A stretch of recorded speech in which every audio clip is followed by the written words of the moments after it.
Get your rocks off, honey. Welcome to the LUF Lounge, coming live and direct from my front room. I haven't done this for ages. I've not been live for about a year, if not longer actually, because we handed it over to the other team, to come on and do lives in each locality, then each contract. So lucky you. This week is the new You team coming live and direct.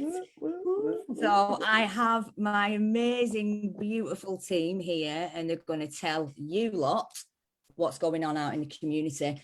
There are some of the guys, and I just want to touch on this, that couldn't make it tonight due to other commitments, and it is a Saturday. So we let them off. Yeah, because it's a Saturday night. There are 13 people. Is that Craig Worsley watching? Is that ever Craig? If it is Craig, give us a thumbs up. I might pull you in, love. And anybody else as well, if they want to come in, pop your comments in the chat box. Like, share, and give out the hope shot, because we are hope dealers. Yes, Willie, hi, love. Hi, Chris. Shelley is my commentary tonight. Hello, darling. Good evening. How are you? I'm fine. How are you? I'm very well. All excited to be here, and I hope I can do it as well as Pete does. Fantastic. Thanks, Shelley. So Shelley will be reading out your comments. Let's just go around the room and see who we've got in. Jackie. Hi. Where are you coming in from? I'm coming in from the families, and I'm sharing my experiences with families as well. family support. Yeah, family Brilliant. support, myself representing families, because my partner is in addiction and my dad was an alcoholic, so I'm going to share my story coming from that as well. So Awesome. Beautiful. Jackie, thank you so much, darling. Where are you coming in from location wise? Colne, Colne. East Lancs, yeah. Yeah. Oh, beautiful Colne. Beautiful Okay. Colne, the sun's shining, it I is. love Colne, mate. It's do beautiful, love isn't Colne. it? And there's some top people from Colne. Yeah, yeah. Yeah, that's Absolutely. it. Yeah, And and I live just near on the that, railway bridge as well, so it's nice. The train going past every hour and stuff like that, so it is nice. Lots of countryside, so yeah. oh, gorgeous. Well, just on that, I do want to say to top little family in Colne, that's Scott and Haley and baby Oscar, who I haven't yet got over to see, but I am on my way. I'm on my way. I can't wait to see that baby. Oh my God, he's adorable. Have you seen the pictures? No. Oh, beautiful. Gosh. Right, well, thanks, Jackie. Thank you, Emma. Tracy, come in, Tracy.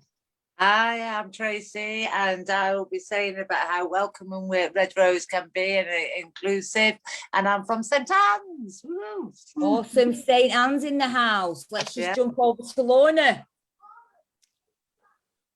Hi, I'm Lorna. Hello, everybody. Yes, I'm the St Anne's, as everybody knows. I'm a community engager, and I'm going to be talking about respecting people's differences in the values and what we do in St Anne's.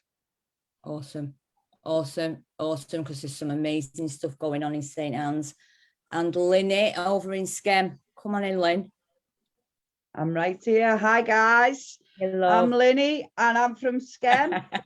And I'm talking about the ladies group tonight. Respect and letting them have a voice. So all the women out there. Awesome. Right, Cheryl, put yourself on mute. That's the one. Nice of you to arrive, darling. I'll come over to you, Cheryl, in a minute. And our very own service user rep, Christine. Come on, Christine, tell us who you are and where you're from, love. Hi, I'm Christine. I'm a service user rep with New You. I'm going to be explaining my role to you that I've been experiencing in over the last 12 months, but just also a brief history of how I came to Red Rose, my journey through Red Rose that's enabled me to get where I am as a service user rep today. Oh, thanks, darling. We love you. And look who's just dropped in. Oh my God, is that Leighton? Oh, what a cutie. Hiya, me. Cheryl, come off mute. I shouted that like can't in the kitchen on mute. Hi, love. Hi. Are you all right, darling? I'm good, thank you. Yeah. Right, is there an echo? There's an echo, isn't there? An echo. Is there an echo? No, there isn't. We've not got one on our end. Right, okay. So you've come on to share a little bit about your story, Cheryl. Yeah. Smashing for you tonight. Well done, love. I'll come down to you at some point. I'm going me, so this hasn't been strict. This is how long we've got. This is what we're now, Cheryl. And if you can all put yourselves on mute until we do we share. So the value that we're talking to tonight is respect. And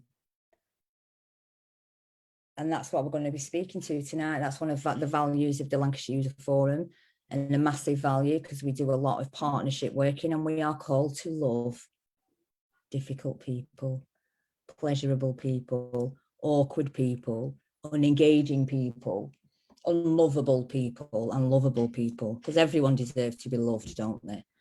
So we are called to love. And in that is respect as well. No matter where people are at, we respect them. We get alongside them, shoulder to shoulder, and journey with them. So it's a massive, beautiful value that my team, me and my team, adopt and foster in every minute of our waking lives. My team don't just work 9 to 5, they work around the clock, and I love them for it. I do also. So Shelley, I just want to shout it out to you to come in on the comments. If there are any comments, can you read them out, love?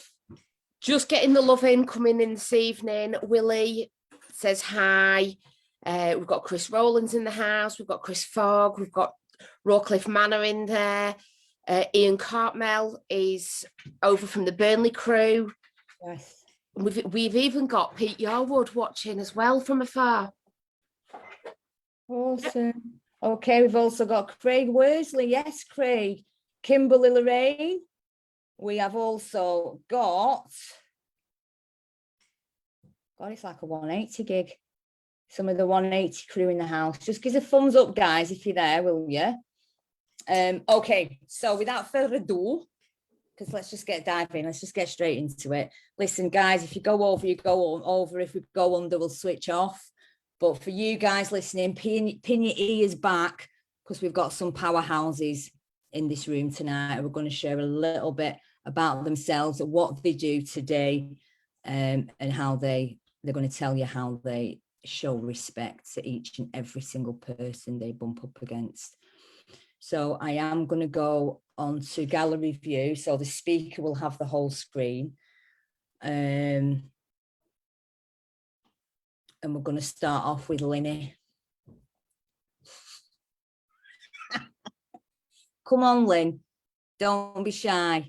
Tell the world how amazing you are and what exactly you do in the community, my girl. Right, okay. Thank you for that, Emma. So yeah, I'm a big part of New You. We do women's groups, family groups. We do chits and chats, service user lounges. We do all kinds. But tonight I'm going to talk about the women's group, which I'm very, very passionate about, guys. We do women's groups on a Monday afternoon and a Tuesday evening. And it's so inspirational. They inspire me every day. You know, every time I do a group, the ladies on there are just, I can't even put it into words. They're just like amazing people. And, you know, at first, Emma, it's really hard getting them onto the platform because they are shy and they have got trust issues and all stuff like that. And, you know, but once they get on there, because all the women are very inspirational and they're not judgmental at all. So, you know, there's no judgmental in there whatsoever. They come on and straight away the ladies are there helping them straight away. The platform that we don't have a I keep saying don't I? Sorry, guys. We don't have a schedule or anything. We just come on the women's group and we talk about whatever the ladies want to talk about or whatever they want to bring up, the subject what they want to bring up that day. We've laughed a lot on the women's group, but also we've cried a lot on the women's group. Aww. You know, and you know, we've had so many success stories with a lot of women, you know, going to rehab because the ladies are so inspiring on there and show so much respect. And once the ladies start opening up, it's like you just see it. I can't even explain it. Some of the ladies on here know what it's like being on a women's group, but you know, once they start opening up, you know, it's like a big relief, Emma, because they're connecting with like-minded people, and because the ladies aren't there judging them. And they're turning around to them and saying, oh my God, I was in that situation and you know, and stuff like that. So it's fantastic to see. And when I say that we have cried on that group, we have cried on that group. Do you know what I mean? You know, because the relief's there. They know that when they start talking, people are actually listening to them. It's like they've got the voice back, Emma. Do you understand what I mean?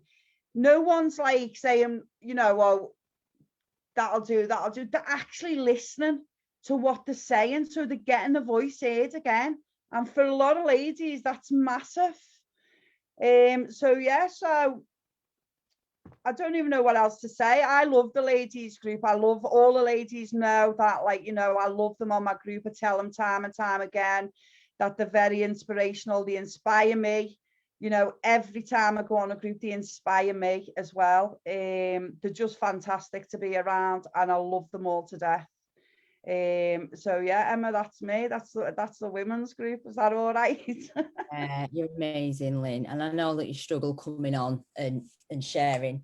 Oh, it's got to take me off Big View. Honestly, can't stand that, because we all get a little bit obsessed with ourselves, don't we? I just think that's a beautiful thing that you've done, Lynn, creating an environment where women empower women. Yeah.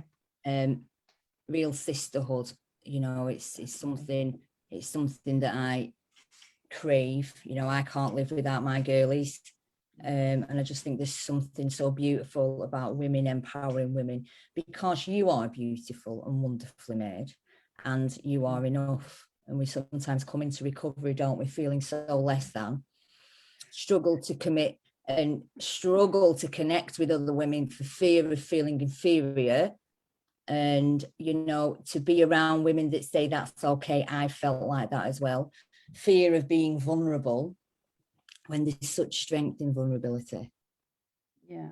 It's a beautiful and the thing as well, Emma, is like in the outside, in the world that we live in, there is a lot of judgmental, isn't there? You know, women against women, like how they look, you know, whether if they're fat, they're skinny, the way they talk. Yeah, you know what I mean? Yeah. So there's a lot of that. So I understand, you know, if there's any women out there, I get that. I get like there is a lot of judgmental, but when you come into these women's group, you are loved for who you are.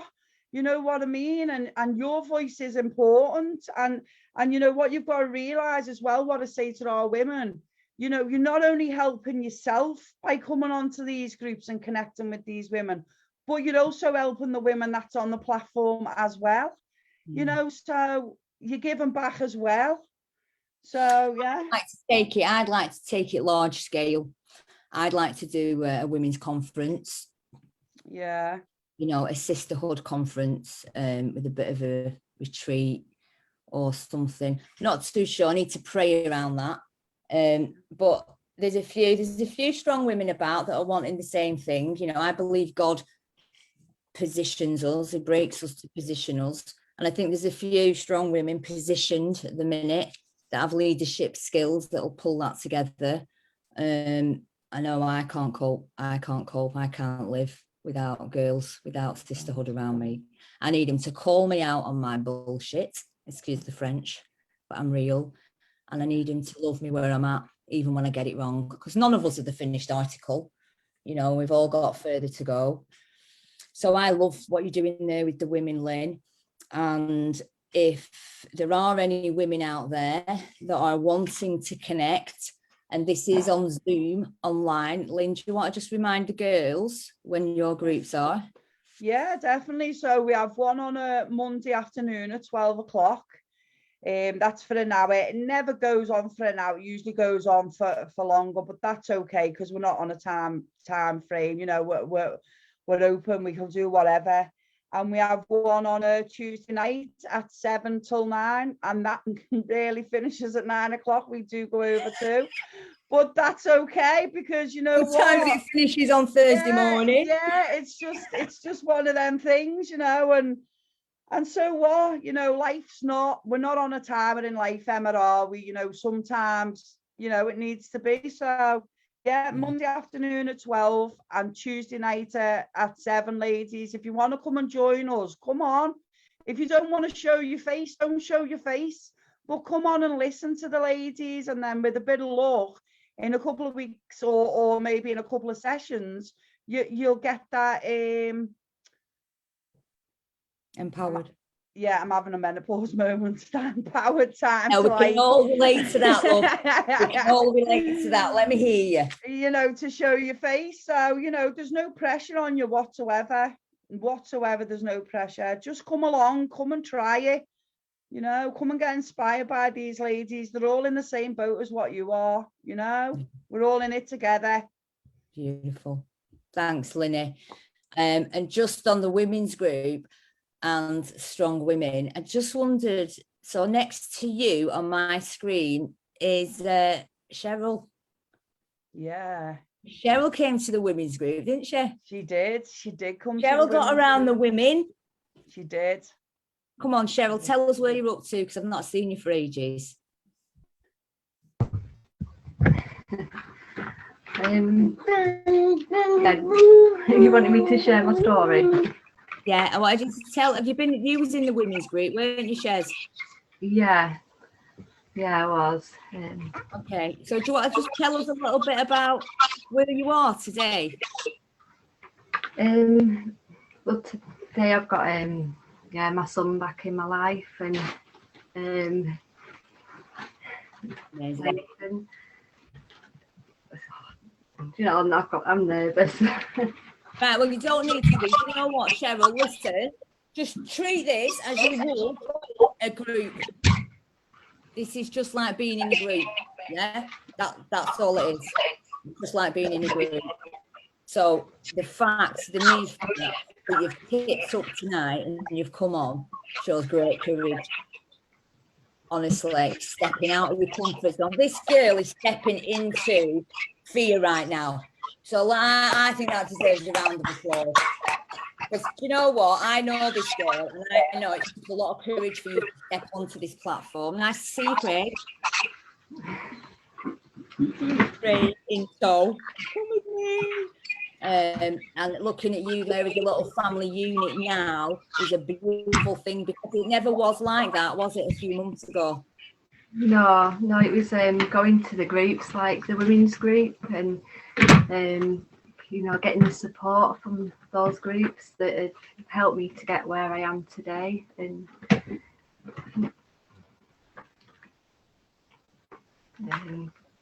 yeah. And where are you today, Cheryl? Yeah, I'm in a much better place today. I'd quit drinking in January 2020.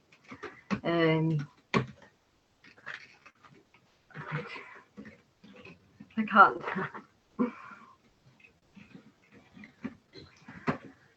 Okay, so Chez, we can all, you know what we can do?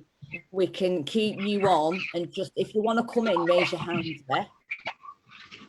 Come in. But I know you have got a powerful story, and I know you want to tell it. And you know what? If you don't today, that's fine. And if you do want to, that's fine as well. You can come in and share it. But I can see a little Leighton there in the background, and you know, the fact that I can just see you on screen with Craig and your son fills my heart. Are you, mate? Oh, it fills my heart. It really does. And I know you fought for him. Yeah, I have wrote bits down as well. What I was going to say, but go on, you can do it. Go on then. So again, I'll go to where I started. So yeah, when I was 14 years old, I started to drink. When I was in care, and sorry, I've done it. I can't. My nerves are getting the better of me. You're doing awesome, Cheryl. Yeah. I went into care at the age of 12, and by the age of 14 I started to drink. I didn't communicate with anyone other than the odd person that was close to me. I was desperate to feel accepted, so much so that I did anything to please others. And due to this, I ended up in trouble with the police for stealing. I then ended up hanging around with people who drank. I got on the cider, and from that moment I thought I had found the answer to my problems.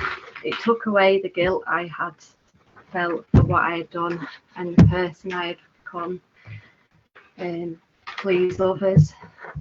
For once I felt like I fit in. after having been bullied at school and within the home. My addiction progressed shortly after that. Leaving care at the age of 15, I moved into a halfway house where once again I felt isolated as I did in care. As I didn't know anyone, the only way I knew how to connect with people was to join in with what they were doing, taking drugs like amphetamine and pills on a weekend and drinking. 6 months later, I got my own place and I was having parties on the weekend. I then began drinking in the week. During the day, it went from cider to vodka. And during this time, I ended up in a bad relationship for 16 years. I had 3 boys and was married. Within this relationship, I had managed to stop drinking in my first pregnancy as I had hope for my future. Soon after pregnancy, I picked up the drink again. Over time, as my relationship became more abusive, I enjoyed going out drinking and staying out later. In the end, after trying to hold everything together, I became too ill. I couldn't see a way out. It got to a point where I reacted to the abuse and lashed out at my little boy who was in the middle of it all. After having been arrested and put in the cell, it gave me the time I needed to reflect on my situation. It was then that I came to realise and accept I was in an unhealthy relationship, and the fear I felt as to what could happen if I carried on. At this point, I was taken to Inspire by an officer and I was told I was a binge drinker. I then compared myself to others, thinking I'm not as bad as them. So off I went again. I didn't see me as the problem. It was a situation I was in, what I had lost. By this point, I'd lost my children. It still wasn't enough to stop me from drinking. I went for help with my mental health, as I suffered from anxiety. It was by going to groups to help with my anxiety. I then found that I could lower the amount that I drank, but it wasn't enough to completely stop me. So I got in a new relationship with my partner Craig, and we ended up having a baby together, Leighton, and I found that in that pregnancy this time round, I thought it wasn't an issue because other people that were pregnant, you know, had the odd drink here and there, and even though I wasn't drinking the spirits that I was drinking before, I was still drinking cans of lager, and I was dishonest about the amount that I was drinking, and I ended up having my little boy removed at 5 days old. I had gone back to Inspire, and it was from there that I did the Breaking Free course, and I went to AA meetings, and it was when I heard about not picking up that first drink. Well, in my mind, I was thinking, do you know, I wasn't really going to stop drinking after I'd had my little boy. I was thinking that I could have the odd drink here and there still. And it hadn't worked for me before, you know, trying to control my drinking. And then just hearing what was being said in the rooms made me realise that you can't go back there. You must give it up altogether. It's not worked for before, it's not going to work now. And then it was Joe from Red Rose that I'd met after I referred to Red Rose Recovery, and she told me to go to the LUF event, and from there that's when I got inspired further, and I came away feeling amazing, you know, that there was more, that there was groups that I could attend to keep me in the sobriety. And then after that it was Emma Daggers. I became my sponsor and took me through the steps. I'm currently on step 4, and that was really helpful. You know, doing my resentment and going through, you know, like my part to play in that is what changed me completely. Like, just, it's like a light bulb moment to know that I have a part to play in this, and that I can change. I can't change what other people do, but I can change the way I react to things. And yeah. And I've been on the leadership program as well, the Red Rose Recovery, and I'm now doing a level 2 mental health awareness course. And yeah, it's all thanks to Red Rose and AA, and you know, got me where I am today, and the well too. I also attended.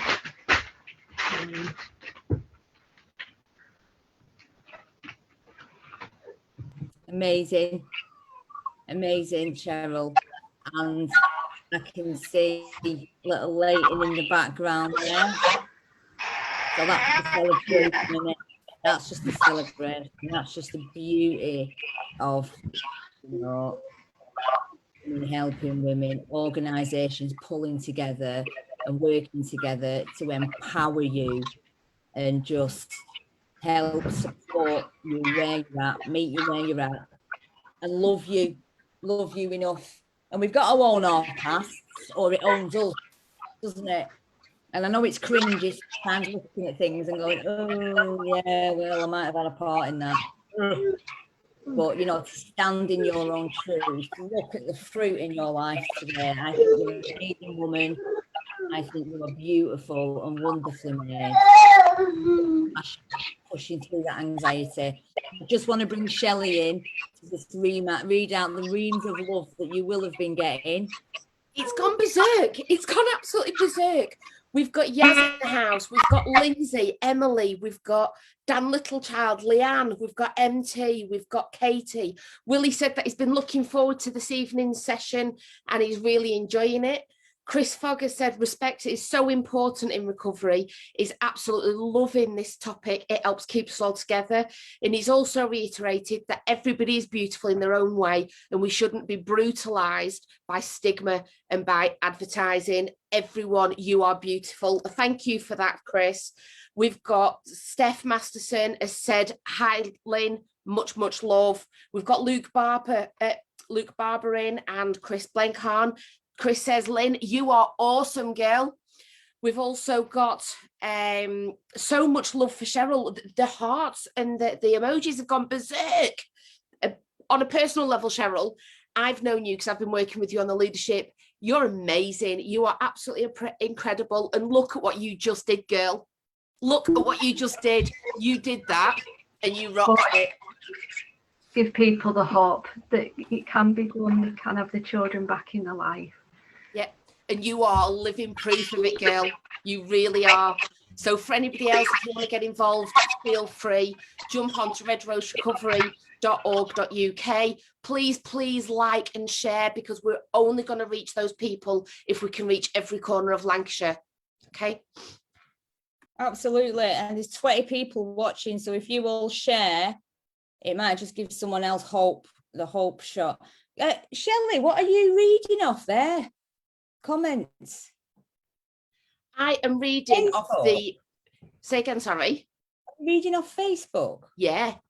So I've got different ones here. So Rob Brooks is saying, is in Anglesey. Hope everyone is well, had a beautiful day. Rob, are you with the lads walking? If you are, let me know. See if we can pull you in there. Chris Fogg is saying, go on, Cheryl, you're amazing, honestly. Chris Rowlands is saying he's had trouble connecting with others in childhood. He can totally identify. Rob Brooks again, you're smashing it, Shez, pushing through anxiety of public speaking and telling your story. Sending so much love for you, girl. Fantastic, bravely. Identify. Stuart Watson, great to see how brilliantly Cheryl is doing. Chris Rowlands, thank you, Cheryl. Lots of similarities for myself. Ryan Barker, that was really strong. You did so well. Oh, Ian Cartmel, hi, Ian. Oh, bless you. We love you. Thanks, my darling. Oh, and just on a note, how important it is women helping women. Another amazing woman that's in the room tonight is our Tracy Norton, also known as Tracy Dickerson. Hi everyone, are you okay? Hi, yeah. So bit of my journey is I was in addiction for 17 years and I was in a relationship for 11 years till I was 30.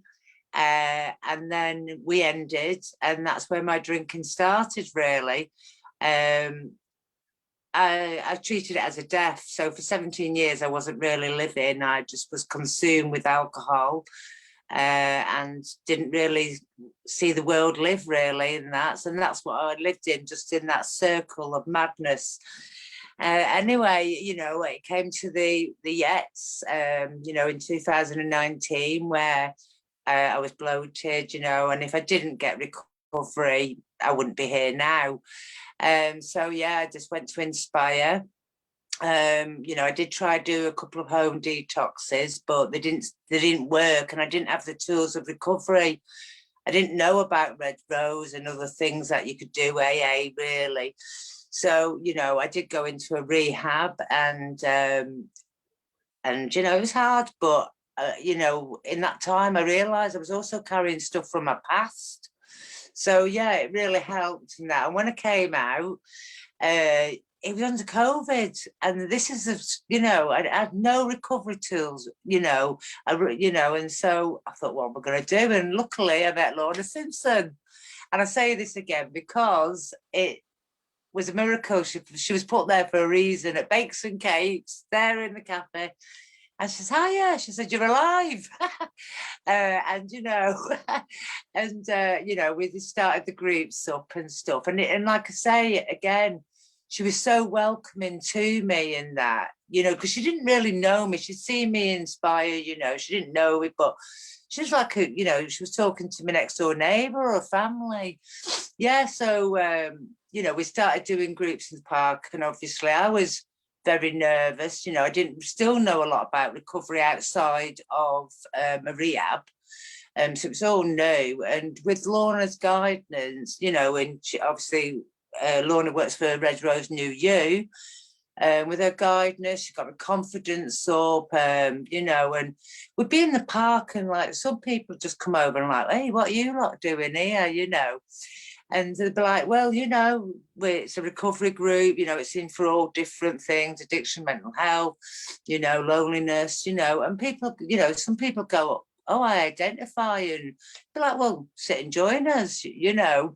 So it's inclusive, really, to respect everybody. That it was under the COVID, there wasn't places, you know, there was only B&M and Own Bargains open. I was sick of going in them, you know. So, you know, people just come and sat with us, you know.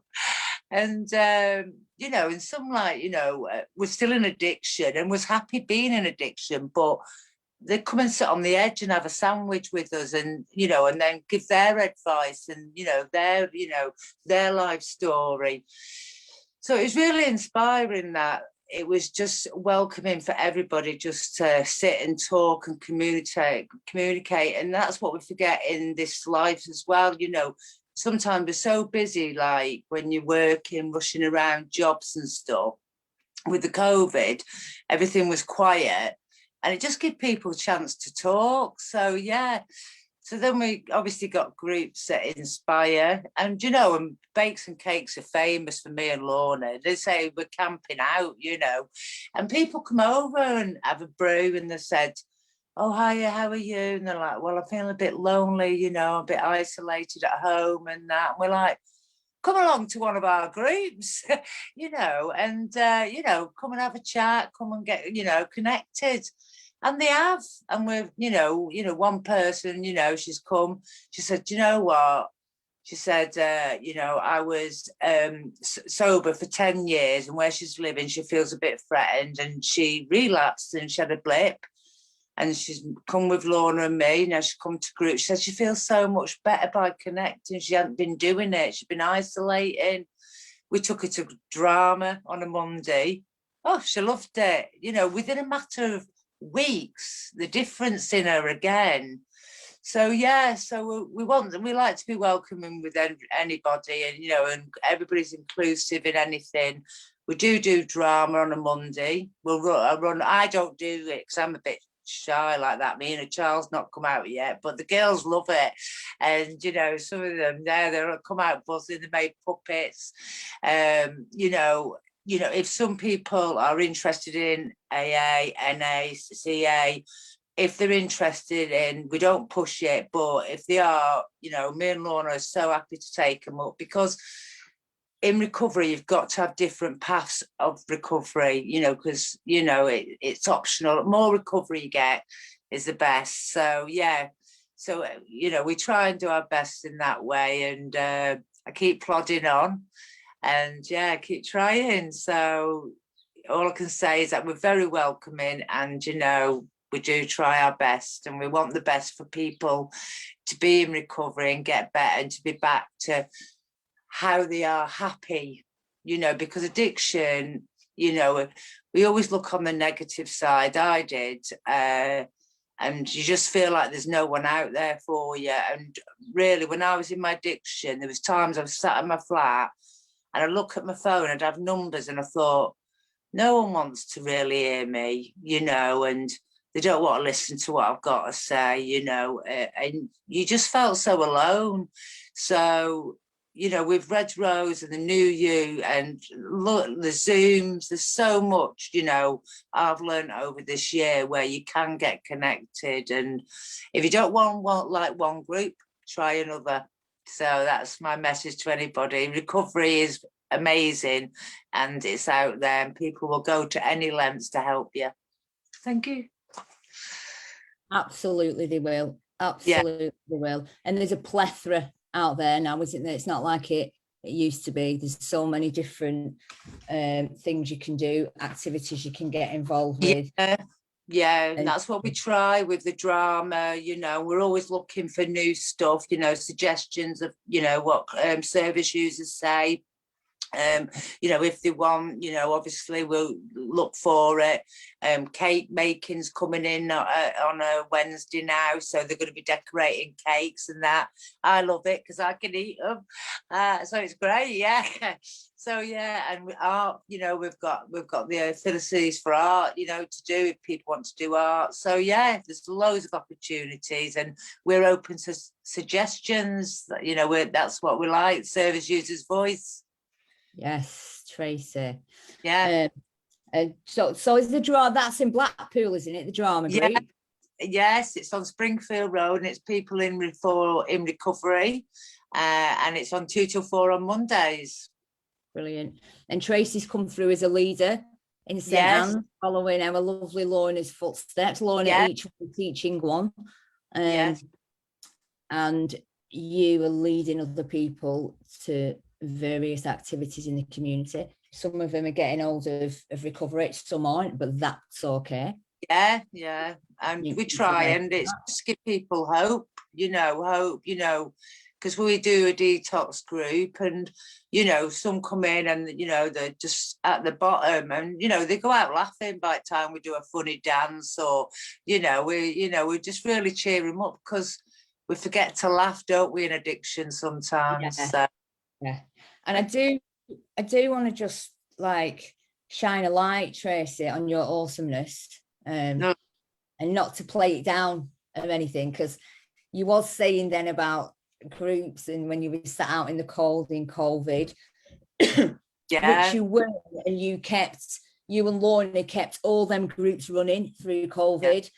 And, you know, fought for and stood up for space within Inspire in St Anne's, and they backed us 100%, Yeah, because they could see the fruit. They could see the people coming through that door. And there's over 25 people coming through that door, you know, on Saturday. And some of them have had successful detoxes. Some of them have had successful rehabs. And some of them are awaiting detox for a life beyond the wildest dreams. We've also had 12 people are actually in recovery now and doing really well. You know, one person, you know, she was so nervous when she first come and she wouldn't speak. And like I say, she had a cat. She said, I'm not going to rehab. I've got to have had my cat. Anyway, she found a foster home and it was in Liverpool. And she said, how am I going to get it there? I went, I'm on it, up the M55, whichever, you know, I've got a friend to navigate for us. And, you know, we dropped the cat off for her. She went to a rehab. She did 5 months. And it's amazing for me because she did it. She stuck it out. And the strength of her to do that, she did it. And she gave me a ring and she said, I've done it. I've completed it. And then we were back up the motorway to pick the cat up, and she's reunited. She's reunited. I can't say it now. Reunited. Yeah. That's it. But she didn't lose a cat. She didn't give it up. She got a cat back, and now she's living in Lancaster. That's such a joy for me. And you know, she's riding a bike. The cat's out. You know. And it's amazing to see, you know, that people, you know, have come through COVID because it's damaged a lot of people, you know. So I'm so happy for everybody what gets there, and the ones what will be getting there. I'll be right behind you. And the ones that haven't stepped into St Anne's yet, we're waiting for you. Come on. Yeah. Come on down. Mad crazy bunch that we are. Yeah. You know, Tracy, thank you for everything that you do as a volunteer. You know, you are amazing, you're awesome, and you're a massive inspiration to other people. You facilitate spaces and give up your free time. I salute you.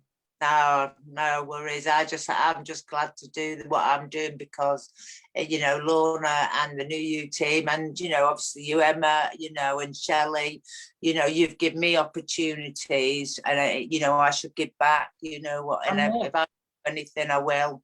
Yeah, and more opportunities are coming your way with the awesome engine that is CGL. Yes, hopefully, yes. That was really good. Christine's footsteps.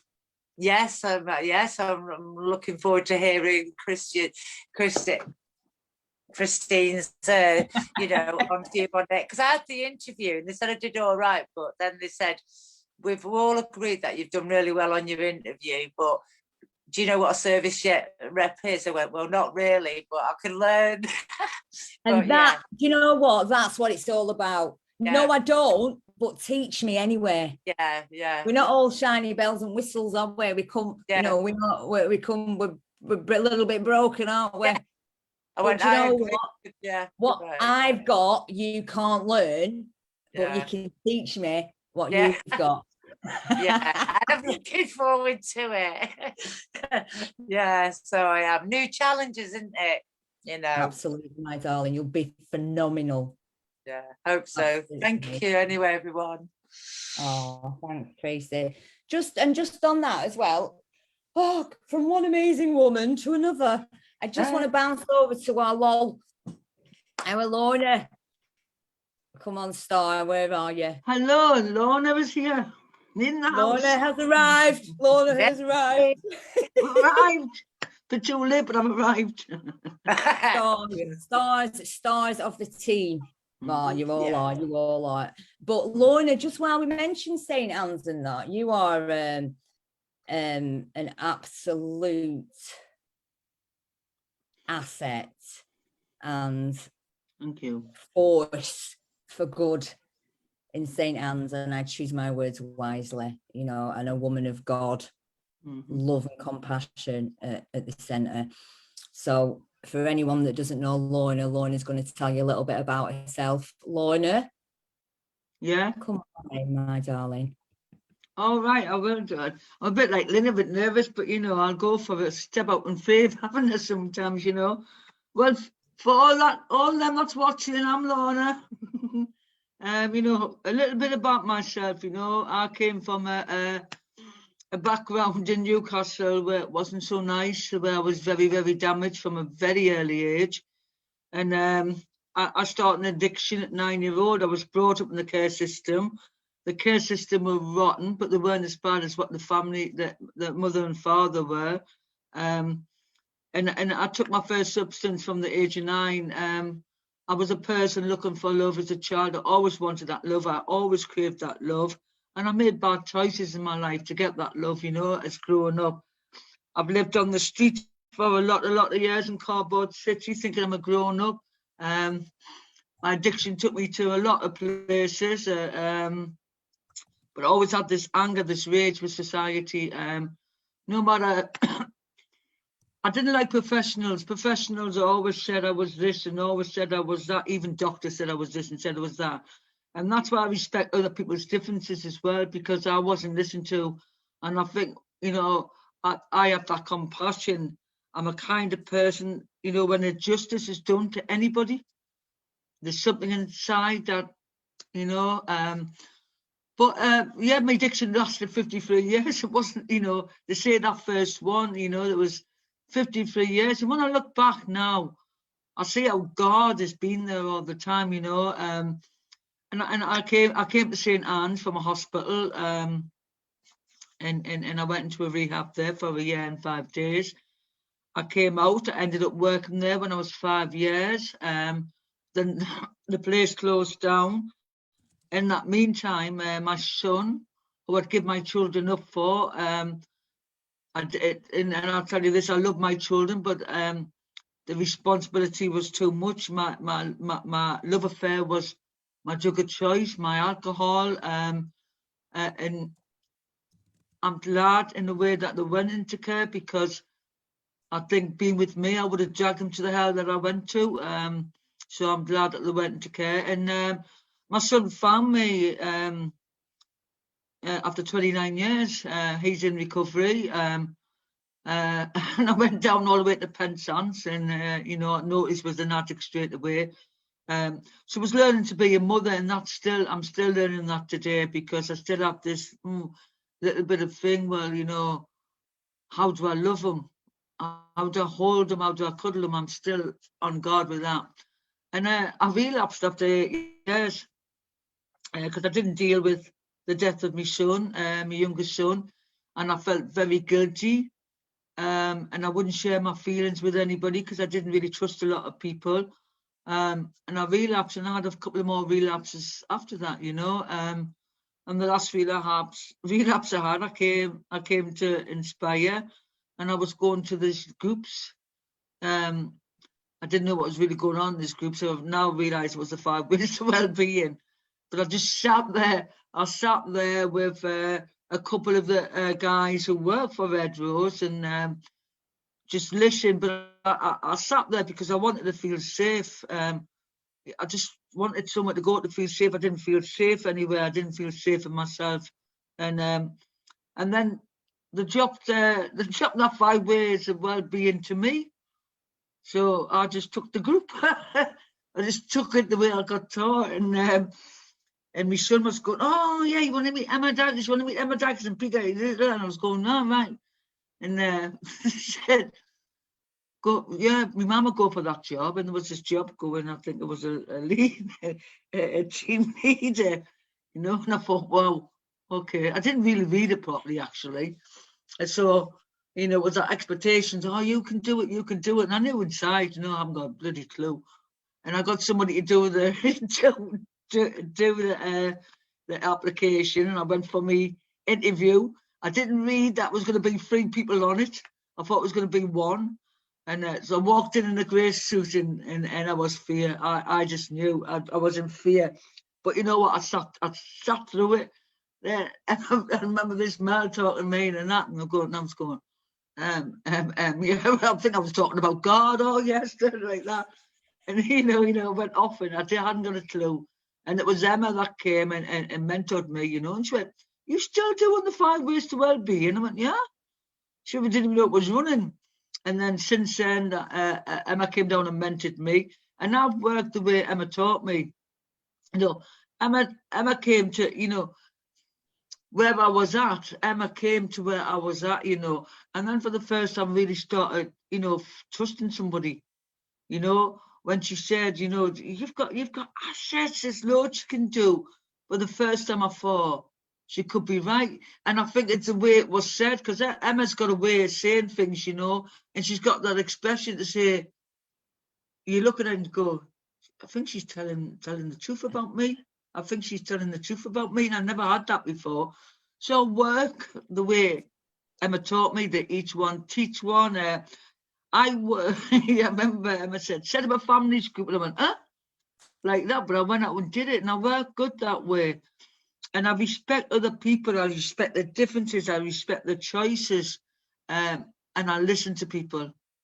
I do what Emma do. I get down to where they're at. I'm known for St. Anne's is sitting on the floor with a homeless person. I'm getting to their level, and I'm listening to them, and I'm capturing them. I'm not embarrassed by doing that. I enjoy the job I do, I don't define myself. Before it was, I'm Lorna, I'm an addict. I'm a child of God first, and I'm Lorna. I don't put like that stigma and that on me. I've had them all my life. I'm Lorna, first and foremost, child of God, Lorna. So that's everybody knows me, Lorna, not an addict,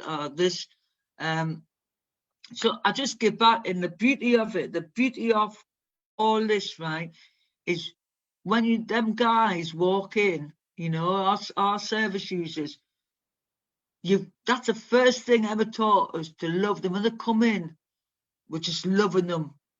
We see them and love them. We'll just make it, it's so easy for them walking in the door, And our groups, we've started a lot of groups up. And we're nutty. We're a nutty dysfunctional family. And, what I do, right, I couldn't have done it. I could not have done it without Faith, without Emma, without Linny even. And people saying, you know what, Lorna, there's more to you. I pass it on to each of our guys. Before we finish groups, today we finished group, and I said, right, all stand up. I went, say something nice about the person next to you. Yes. Yeah. It's about, who are you? Who are you? Say something nice about that person. So our group's on nutty. You've seen the pre-detox group. As soon as Emma walks in, they're all doing the dance. Yeah, it's because we want them to have fun. We want them to have fun, and we do go that extra mile. And I'm in awe of each and one of them. Each and every one of them I see myself when I first come in. And I know when Emma had that, seen that in me, I teach that to them. I see more than that. I see your abilities, I see your assets, and that's what we've got to do, is love them, That's it with me. And we love you. Just got to bring Shelley in right now. Shelley, do you want to just give feedback to Tracy and Lorna, that from the guys in the community out there? I'm running out of paper here, guys. I'm running out of paper. This is amazing.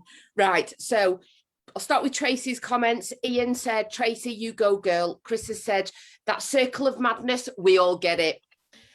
Chris Blenkana said, you've always got a smile on your face. It's so infectious. You are one awesome woman, Tracy.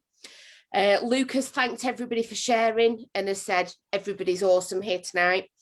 Stu said, there's something wrong with FB. We're having problems with the comments. So if you've commented and we haven't read it out, please just chase us down. We'll get there. Chris Rowlands has said, it is so great to see Tracy on our screens again tonight. We met you a few weeks ago and you are absolutely lovely. Thank you. Debbie has said that she is absolutely loving what she's seeing and hearing here this evening. We've got Dave Simpson on, loving what he's seeing, all of his favourite people here in one place. Yes, Dave. Yes, Dave. We've got requests to see this funny dance. So I don't know if you want to demonstrate that for us, Laura. Yeah, come on, Lorna, Tracy, get Well, up, dance, man. Well, I don't know. It's when it's like when we get a Oh, new show service us. user in and a thing in, I'll go, and what do we do, guys? If somebody's done well or somebody's going to, what do we do? And we go, yeah, something like that. Probably go a bit more like. Yeah, it's a bit more jiggy than that. I've seen it. Yeah, it is. It is. We've got love coming in from all the way up in Glasgow. So, Chris, if it's the first time that you're with us, welcome. We've got Peter Diver saying that Tracy is an absolute inspiration. You've fought so many demons of your own to become the person that you are today. Katie's saying a huge thank you for all the amazing work that's been done in Inspiring St. Anne's. Lorna, you're an absolute legend in St. Anne's. This was from one of the Chris's. Another one's corrected and said, no, you're a legend in Lancashire. We've got you are a mighty woman, Lorna. We've got Willie thanking everybody for sharing. Stuart saying that he can relate to Lorna's story in so many ways. Well done, well done. I've got this. They're still coming in. They're still coming in. I've got Steph saying that Lorna is a proper legend. Ian is reassuring you that God has got you. Yes. Jean, I think it's pronounced, apologies if that's wrong, says, amazing, Lorna, thank you so much for sharing. We've got Chris Blencarn saying, you're still very humble, but please know how important and amazing you are to all of us. Yeah, it's going berserk. Numbers are going up through the roof, and there is so much love, and I apologise for the cat. Back to you, Emma. Oh, thanks, Shelley. You nailed it then, love. Every single comment, that's brilliant. So we are on the same page now. I just sometimes don't know what's going on. Welcome to the party. I know. Like and share, guys. I know, like and share, guys, like and share. Okay, from one amazing woman to another. There's just too many amazing women, aren't there? Well, there isn't. There's not enough of us about. Let's just flip over to Christine. Hi, girl.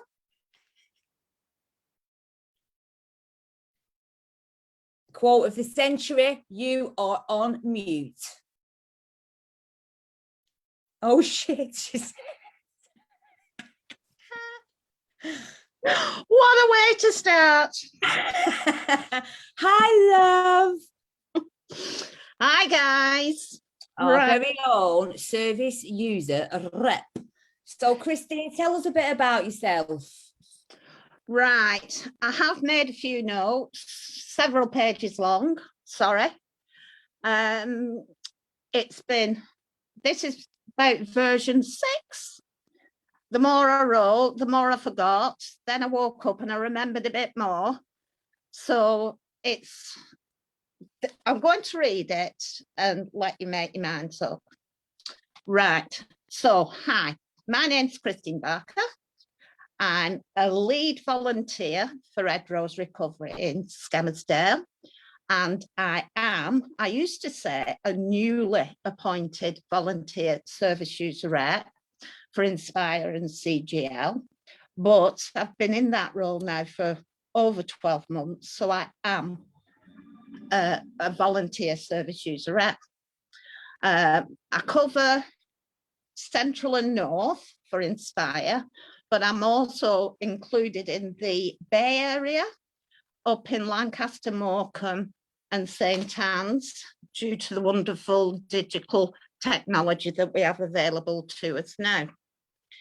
I'd just like to share a very brief background of myself to sort of explain how and why I'm involved in the roles that I am doing at the moment.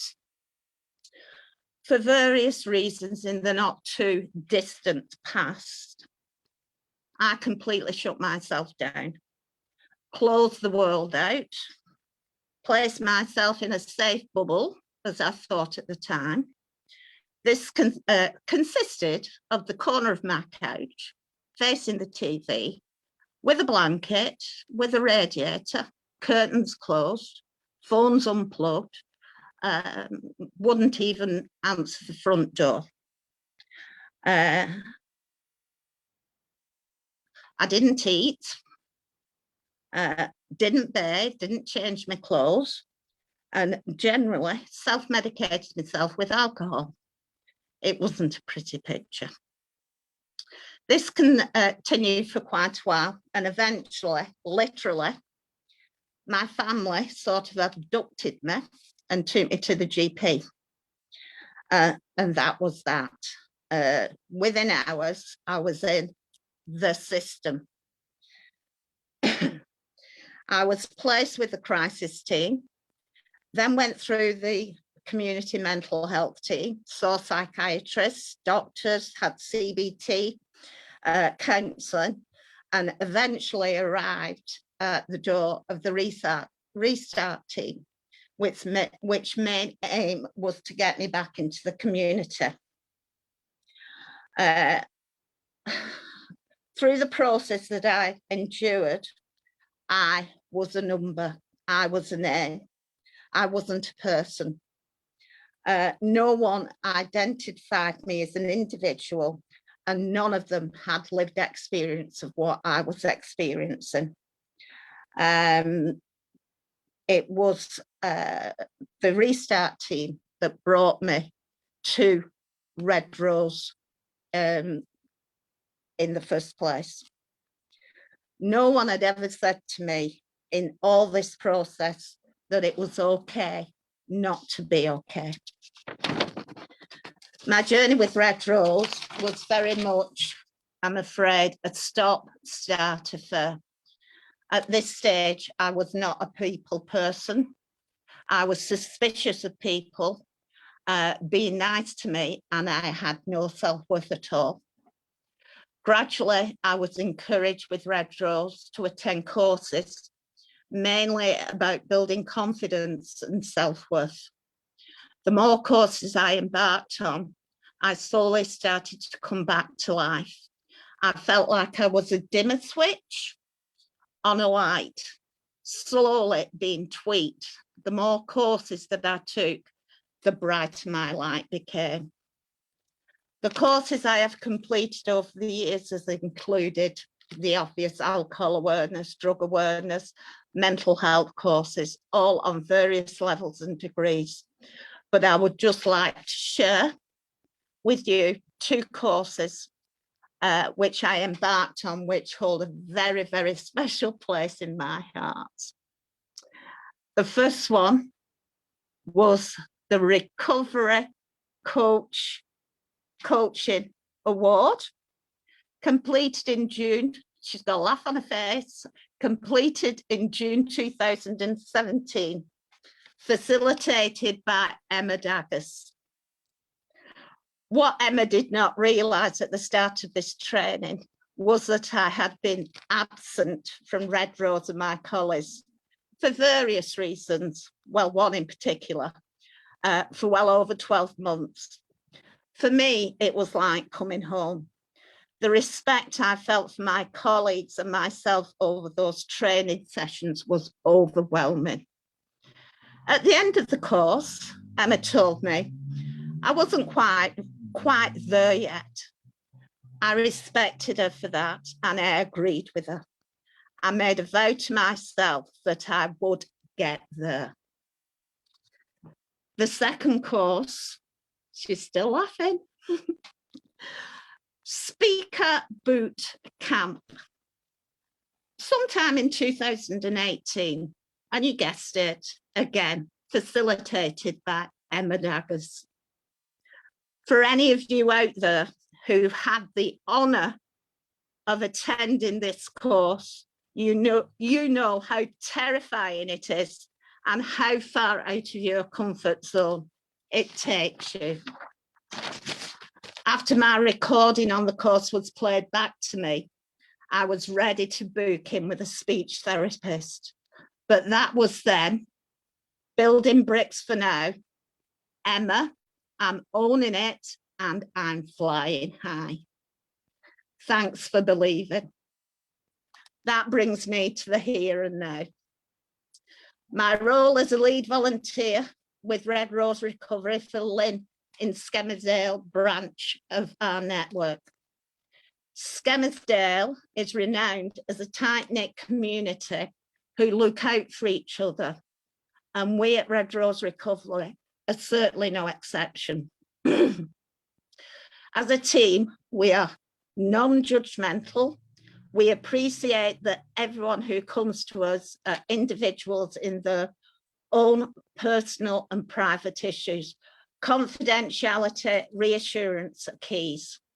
They're not just a name or a number. They are on their own personal journey, and Lynn will back me with this. But I would just like to add from my personal thoughts is that we've had some amazing successes, which we have celebrated. We've got lots of work in progress, some which are constantly moving goalposts, along with the occasional returning prodigal sons and daughters. And sadly, however, we have had some failures, or as we call them, not yet achieved, and we have grieved. Over the pandemic of the last 12, 18 months, as most, we have gone digital, and our world as such has expanded. For me, that has included my additional role as a volunteer service user rep for Inspire and CGL under our umbrella of the New You. Nearly there, nearly there.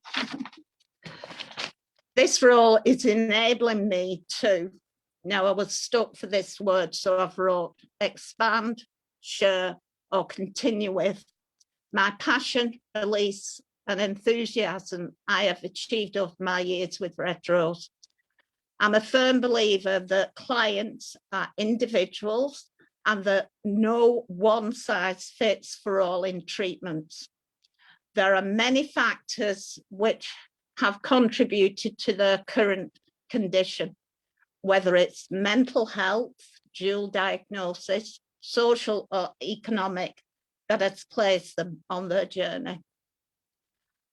My role, how I see it, is to take on their fears, wishes, obstacles, and barriers to enable them to achieve their end goal.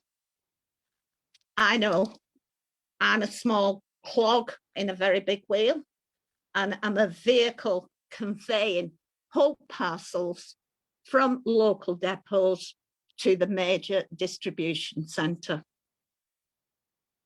Like I said, I used to say I'm newly appointed, but now I'm well established within the team.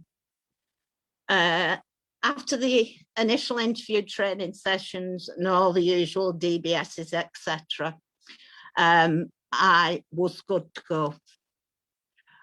So what I've been doing is attending a variety of meetings, albeit by Zoom and Teams, including team meetings, New You meetings, regional and national forums. And I've just last week been invited to attend my first Flash meeting. A variety of personnel have been in attendance at these, ranging from managers, staff, volunteers, service users. I've recorded minutes and I've given feedback.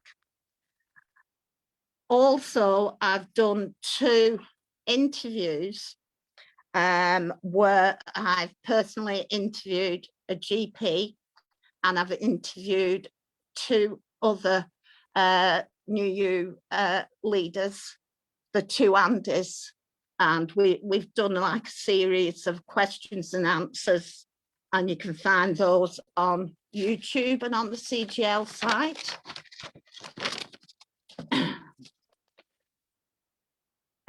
Also, and this is what's also I was involved in the last, not the current, but the last recruitment procedure And this is where Tracy's name came up, because I knew I'd spoke to Tracy and I knew the name, I just couldn't put a picture to it. I was ringing candidates and forwarding application forms, and then I was involved in the initial interview process. I've been involved in contacting certain clients to follow up with Inspire for the monthly and 3-monthly welfare checks, and clients who've been triaged and are waiting for recovery assessments. From a personal point, I've enjoyed this interaction with the clients, as at present it gets as close as one can get currently to a one-to-one. The responses from clients have been absolutely amazing.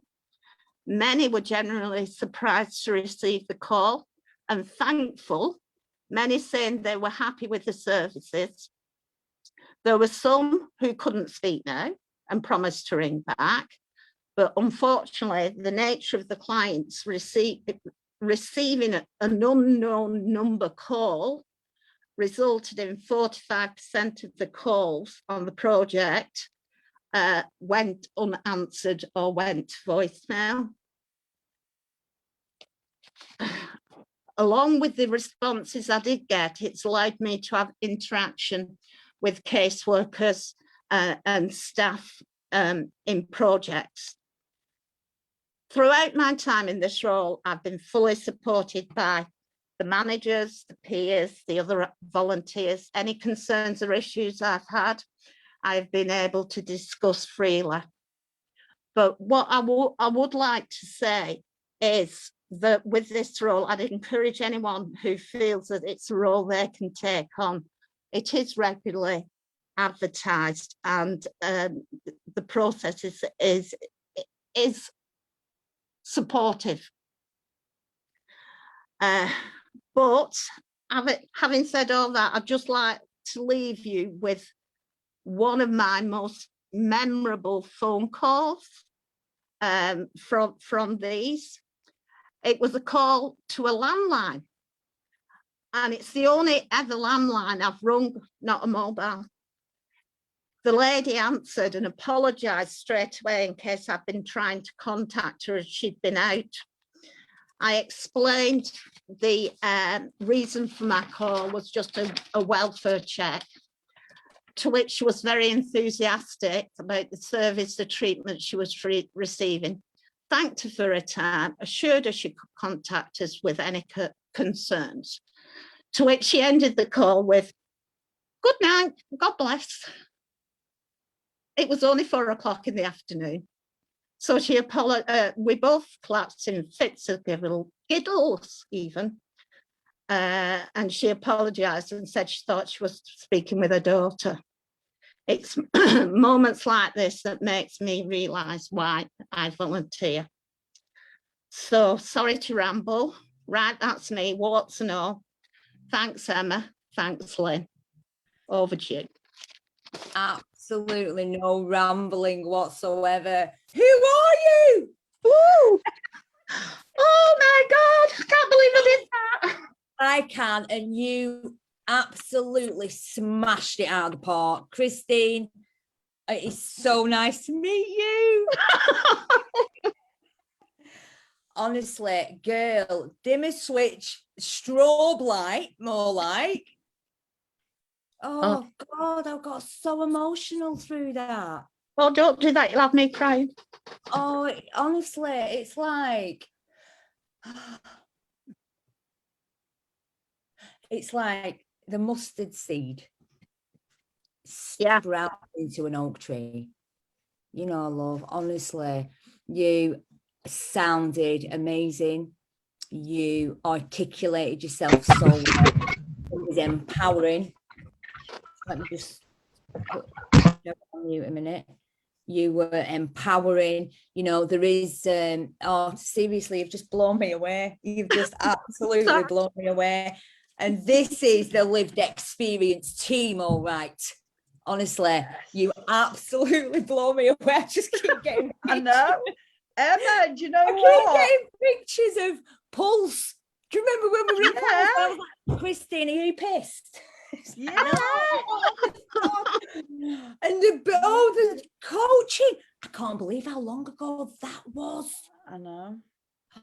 2017. Christine, you are absolutely amazing. Yeah, well- From when we first met, like, you know, how long was it ago now? 5-6 years ago, Christine. Yeah. And like, you know, you were so, like, had loads and loads of trust issues, you know, you just wasn't I know. your way, no way, and that was the way you was. But the thing with Christine, Emma, is it's like, and she says it now to this day, if you don't know something, go and research it, go and get knowledgeable about it. Don't just sit there and like be blasé about it. Go and try and sort it. And Christine, you'd absolutely smash everything, every course, everything that we've been on. And to see you now, I mean, we've spoken, Emma, the last 2 nights, right? Bouncing off each other because I'm like having a mental breakdown for coming on the live LUF. She's having a mental breakdown coming on the live LUF.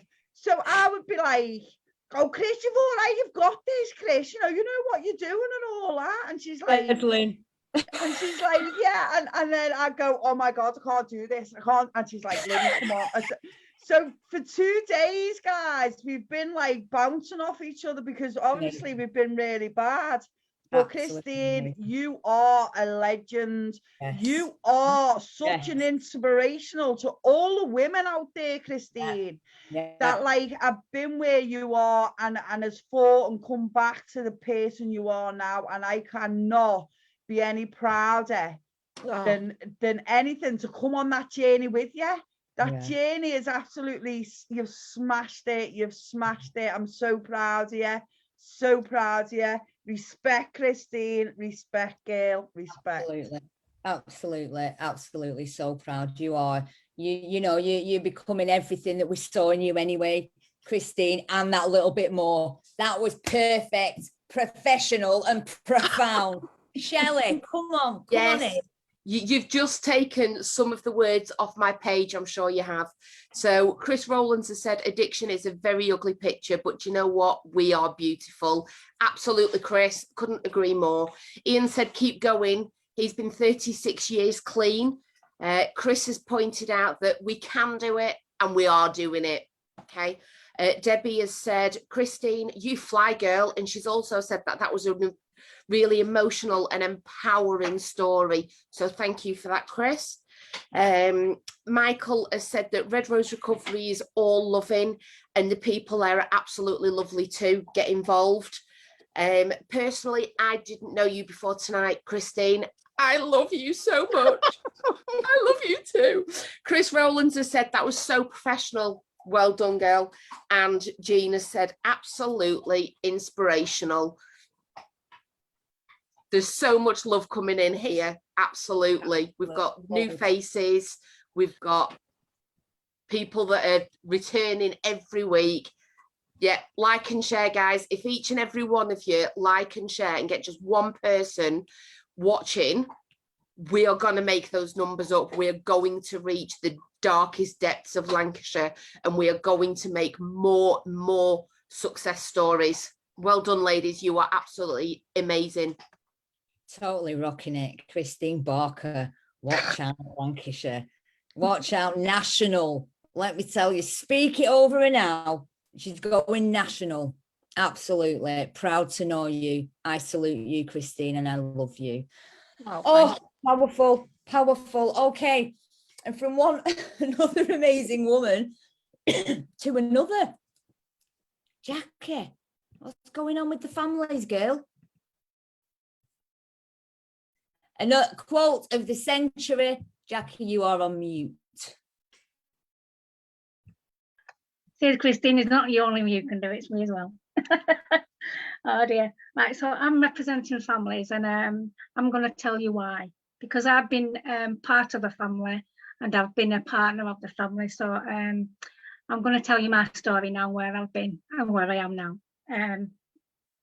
So I was brought up in Oldham, Lancashire by my mum and dad and 2 brothers and sisters.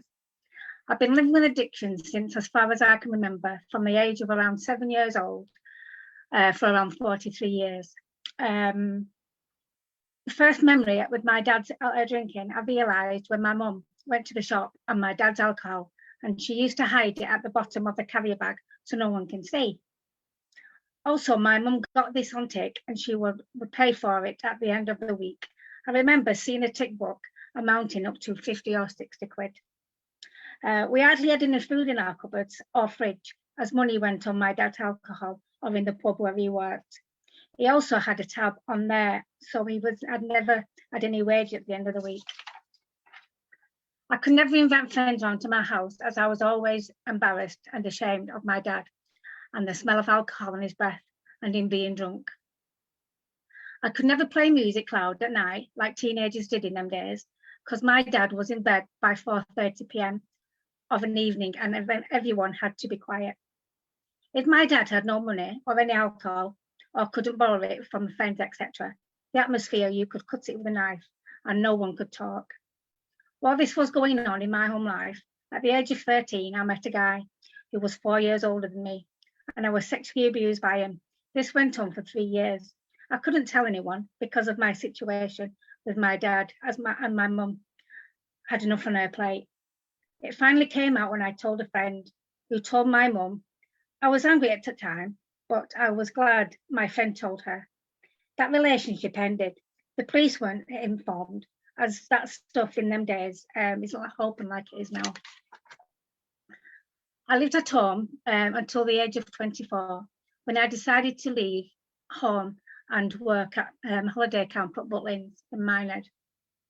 This was to get away from a controlling, abusive relationship, and the guy broke my jaw. Before I left to work in Minehead, I had a phone installed for my mum for some form of communication. I made a promise to my mum that I would call her once a week on a Sunday morning. I kept my promise, but when my dad picked up the phone, I used to cringe and get upset and feel embarrassed because my dad was drunk already by 10:30 in the morning. Whilst at Butlins, I met a guy, and the first time I slept with him, I got pregnant. And then I found myself getting married. 18 months later, I developed an illness called fibromyalgia, and I was put on pregabalin on these for 23 years. When I ran out of my prescription, my body would shake, sweat, and get heart palpitations. I never stopped and never realised why. I never understood and never realised why. These symptoms lasted for 2 to 4 days. At that time, I never realised I was withdrawing of my pregabs. Whilst taking these meds, I was also drinking myself, drinking a litre bottle of wine a night, plus cans of beer. My ex used to drink as well. He drank up to 15 cans a night as well. We used to fight, and the time whilst he was drinking, I threw a tech chair at him, and when he provoked me. I never realised until I was on prescription drug. I never realised this until I was sorry, I'm getting a bit confused now. During this time, I wasn't at all happy in my marriage. I couldn't find an excuse to get out of it. I stayed in the marriage for my daughter because I wanted her to grow up with a 2-parent. So selfish of me, I know, but I didn't know anything else. 2018, I started work at Inspire on the reception. This is where I realised, with the help of Inspire and me asking certain questions to myself, do I really need these pregabs? In the end, I went to my doctor to help me reduce off the pregabalin. I went from 300 milligrams a day to 15 milligrams, then completely weaned myself off them, completely, but carried on taking cocodamol, and I found cocodamol wasn't strong enough. So I asked my doctor for stronger medication. The doctor then prescribed me tramadol. Whilst this was going on, I realised I'd been living in a fog of medication and not realising I needed to get out of my marriage of 24 years. Bearing in mind, I only stayed in my marriage for my daughter, and as I wanted her to have a 2-parent family. I feel guilty for putting her through hell, as my ex was a narcissist and I used to control us both. He used to put us down in front of our friends and make us feel stupid. For my daughter to get rid of her anxiety and to give her some confidence, she started drinking and taking drugs such as coke, amphetamines, etc. Some weekends she wouldn't come home. When she did come home, she would sit in her room all day and night so that she didn't get interrogated by her father. She is now 25 years old and out of her addiction, and now having her first child, still scared of her dad. During this mess and turmoil, I met a lovely young man who was, I guess, and still is a recovery coach. He wasn't in active addiction when we got to get talking. We met up one night, whether it be in a relationship or friendship. A couple of months later in life, traumas hit him hard, and he relapsed. I had him stay at my house, and this was where I became his enabler without me realising. 3 months into his relapse to alcohol, he started to get poorly, drinking 24 hours a day, morning, noon and night. He couldn't even get out of bed or even come down the stairs. He became bedbound and started to be sick. He'd rather drink than eat food. My health also deteriorated, losing weight, not eating. I never ate because my partner didn't. I would maybe grab a packet of crisps or a bowl of cereal. December 2019, I can still remember this clearly to this day. My partner had a seizure and was taken to hospital. He was in and out of hospital in that week. The last visit to hospital was life-threatening, and this is where he was diagnosed to have a stroke, which immobilised him from the neck down. He couldn't even speak, eat, move, or his arms, etc. He ended up in hospital for 8 weeks over Christmas and New Year. I visited him every day apart from 2 days where I couldn't go as I was so exhausted and my only condition took over me. My visits lasted on a daily basis for 12 hours and some overnight stays. He also became psychotic, thinking staff were going to kill him and accusing me of all sorts. It was horrible to see what an alcohol could do to a human being, never mind being my partner. After his hospital stay, he convalesced and had rehabilitation to talk, walk and eat solid foods, learn to write, etc. And this lasted 6 months. May 2020, he relapsed again for 8 weeks because in his mind, he couldn't accept the fact he would be disabled for the rest of his life. This again is where he ended up in hospital. This relapse, he became verbally abusive and needy. He changed from Jekyll to Hyde character. At the time I had to leave him to keep myself safe. The police and paramedics were called on so many occasions, and he was arrested. On one occasion, he was arrested and the police was unaware of his mobility and dragged him out of the house and down the stairs into a police van. This was heartbreaking to see. I had to shout at the police to say he couldn't walk. And in the meantime, they pepper sprayed him in his eyes. During this time, I was talking to a few of old work colleagues, which put me in contact with the ladies from Medrose, where she helped me talk about my feelings, helped me also had hit rock bottom. I didn't know where or who to turn to or even speak to. But by Christ, if it wasn't for the lovely ladies, Lorna and Linny, asking me to go on the women's groups, I wouldn't be strong as I am now. And who never set boundaries, and I never set boundaries. Sorry, that again. I am now and who never set boundaries for my partner and to look after my own well-being and to keep myself safe, which I did, and on a few occasions where I just got up and left. I was also on a Foundations on Emerging Futures, which also helped me recover a great deal. Whilst my partner was in hospital, I set my boundaries and told him I wasn't ready for him to come home, as I didn't want him to be put through that again. He made me a promise and stuck to it. He ended up back at my house, or I couldn't see him on the street. September 2020, he went on a planned holiday to see his mum for a holiday to Jersey. When he got there, things happened again. Straight to his mum's, picked up a drink, and then that started of another story. He drank easily and steadily at first, but when it came to Sunday, he got absolutely drunk before we got to the airport to come home.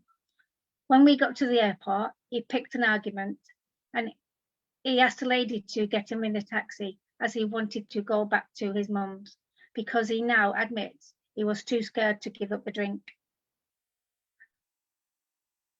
And this is where he left me at the airport to travel home alone with all our luggage.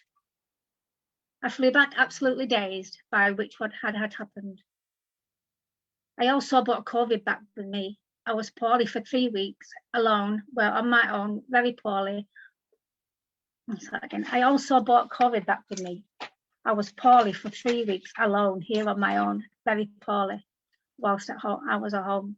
My partner then admitted himself to hospital because he slipped on his mum's bathroom floor. Because he was drunk and he was also diagnosed with COVID. So another stint in hospital in Jersey for another week. When he came out of hospital, put him in a government-paid hotel for 2 weeks. This is where he managed to get alcohol to his room. This is after a week of detox. He yet again got plastered, thinking, yes, buzzing, no one can tell me what to do or what I can and can't do. He FaceTimed me and said, you're going to go mad at me, but I have taken too many amitriptyline or other meds, which was making him sound slurry and sound drunk. By this time, I didn't believe him. So I rung the hotel reception and found out he had been drinking. So I rung him and called him a so-and-so liar. When I first got home from Jersey, I went to his bank account and took out his money so he couldn't get another drink and spend it. When he was due to come home, I told him I wasn't ready for him to come home. And I didn't want to go through what I had for a fourth time. And I told I couldn't and wasn't ready to marry him until he was at least 12 months clean. And that I wanted him to go into rehab. I told him and set my boundaries that there is going to be no more alcohol in this house. That was 25th of October 2020. Since then, our lives have changed for the best. He's been sober now for 7.5 months. He has been to rehab for 3 months. He goes on to AA meetings and facilitates one of them. Got himself a new sponsor. He has gone back to the gym. He has a quote, if you put recovery first, then everything else will be first class. Oh, I've got a few pages mixed up, I'm sorry. Oh yeah, I'm sorry. And me, I have become stronger, and myself, I've facilitated the women's groups. Once a week and twice are also 5 Ways to Wellbeing group. I respect these ladies a great deal, and they are a great part of my life. I have passed my level 2 counselling qualification. I have become a family recovery coach, and I have got qualified in children and young adults mental health. Our relationship is as strong as ever and will continue to grow. I have found my voice thanks to Lily and Lorna and the women's group. And we have planned our wedding for October. My partner is now following a 12-step recovery program, which he has found his recovery. He has gone from strength to strength and is not easy. By this is the best way for his recovery. Whatever background you come from, you have a friend in addiction or any family member in this situation. We are all human beings, and I advise with best honest at heart to get connected and stay connected to join these groups. Thank you, Linny and Lorne, and the inspiring ladies. I want to say this is the best thing I've ever done for me. Everybody, young and old, women, men, we are human beings. So thank you Red Rose Recovery and the New You for all your support you gave me. And this is what Red Rose is all about, and being treated as a human being. So thank you. Oh, sweetheart. So amazing. Round of applause. A round of applause. I just loved how the women tonight have tipped up, written it down, got the voices out there, pushed on through vulnerability with courage and strength.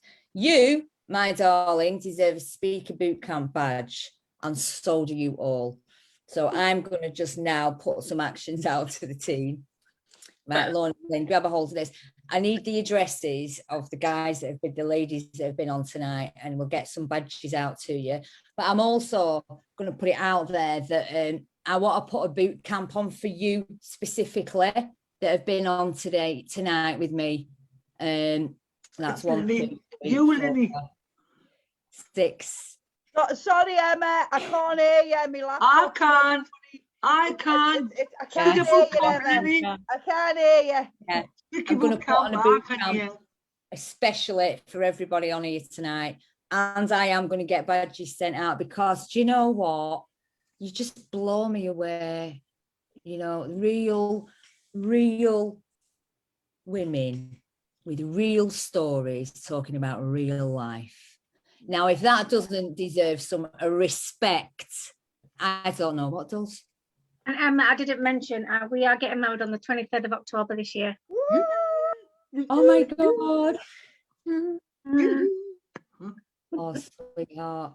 Oh, Shelley, come on with the comments. Yeah, there is so much love coming in again. I do apologise. There's so many Chris's on here, but they're all different ones. So Debbie has reminded everybody, please, please, please get in touch, get involved. Let's do this together. Steph has said, you are absolutely brilliant, Jackie. I can relate to lots in your childhood. Thank you so much for sharing. You are one strong, brave woman. And I have to say, I really like the quote that your partner uses: put recovery first and everything else will be first class. Emma, can we patent that? Can we claim that one? Because that's awesome. Congratulations on the engagement, by the way, from everybody at Red Rose, everybody in the Lancashire User Forum, because that is big. Get connected. Hang on. We do have to just say, don't forget the invite. I've got mine. I've got mine. Oh, you have you? Yeah. Maybe we could run the live lounge. Eh? Maybe we could have the live lounge in background. Yeah. Stream it live.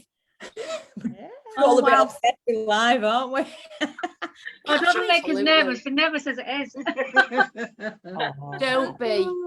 Don't be. You've worked so hard for it. Yeah, Shirley, can I just say about Jackie, right? When me and Jackie first met, she would not speak.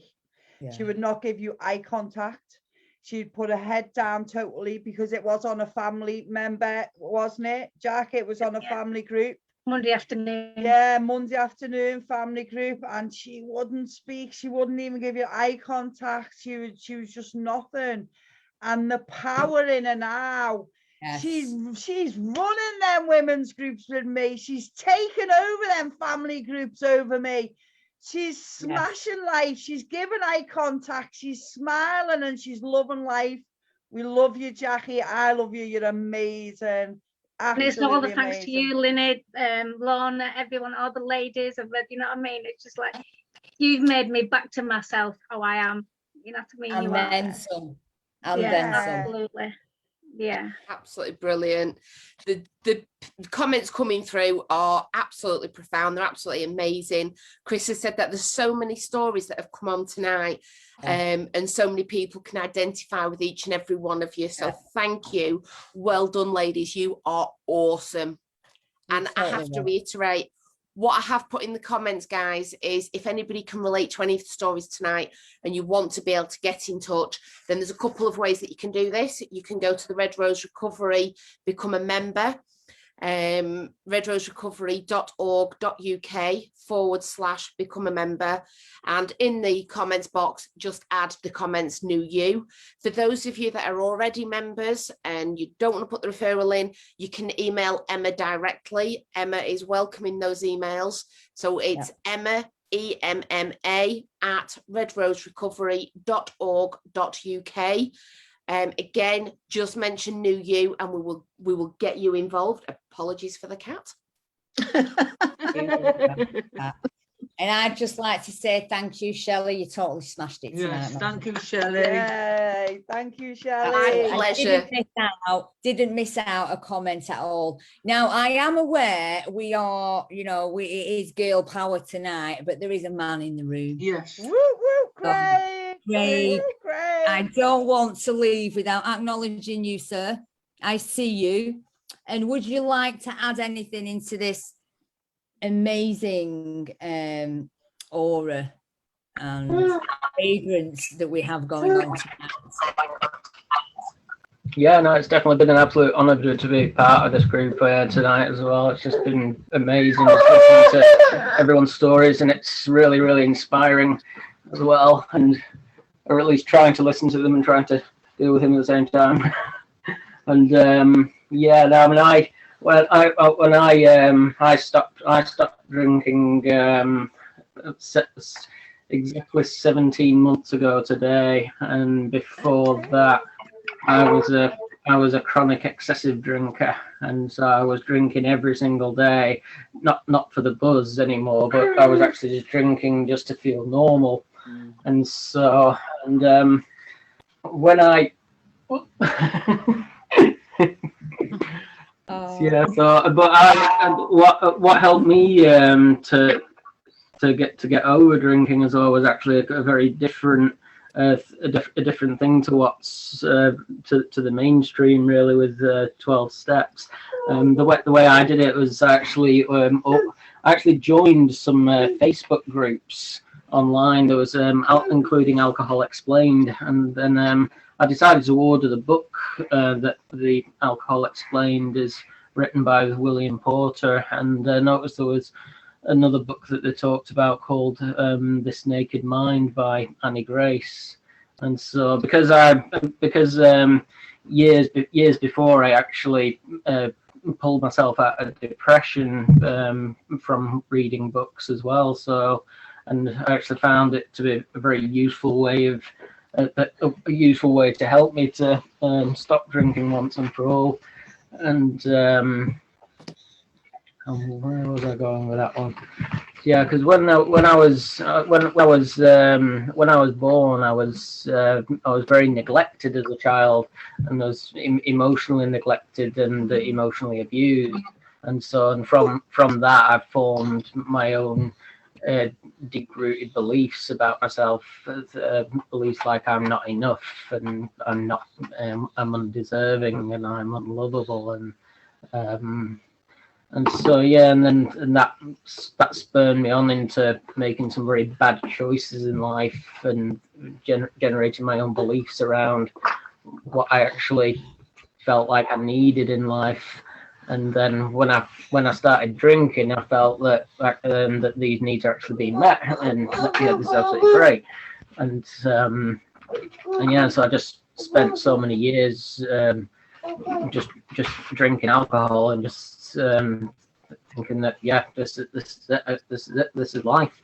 And then when I got with Cheryl and I was still drinking, and then we just we decided to have a child together, and even for that, even with that, I was still struggling to stop drinking as well. And there was just, and because I have really bad social anxiety as well, and so and so the idea for me of connecting with other people to try and stop drinking, it didn't really feel like much of an option for me, because I didn't feel like I had that ability to connect with people, because I still had all those beliefs about myself that I just couldn't socialize, that I couldn't. There was just nothing I could do to really connect with other people. And so yeah, so but I use the books to do the work in that the book suggested of identifying my own beliefs around alcohol and what alcohol means to me. And I had to get past the mindset and the ego that alcohol creates as well. In that instead of trying to think about what beliefs I had to try and turn it on its head to think about what beliefs other people might have about it. So then I was able to identify them properly. And because it's basically that's a way of using psychological projection to your advantage. And so and yeah, so now I'm interesting. I think it'd be a really good idea you to come back on one week and talk about that. Yeah, could do. Well, so we need to make sure we get his name right. Yeah. It's not just Cheryl's Craig. Yeah, but I mean, in the end of it, though, as well, in the end of it, I've ended up with a mindset that it gives me the same sort of freedom from alcohol now as what someone who's never drank alcohol before has as well. So, yeah, so for me, it's the best thing I've ever done for myself as well. And it just shows as well, obviously, is that for other people out there that there is another option that you can use as well. It's because of course, obviously, it's not going to work for everyone, especially when if someone just won't make that step to make the connection. And for me, that was very true for me, because I just couldn't bring myself to making that connection with other people, and so. Well, that's the opposite. That's I'm echoing again. Yeah. We'll need to make sure if you want to come on and share that we get you a microphone in that house.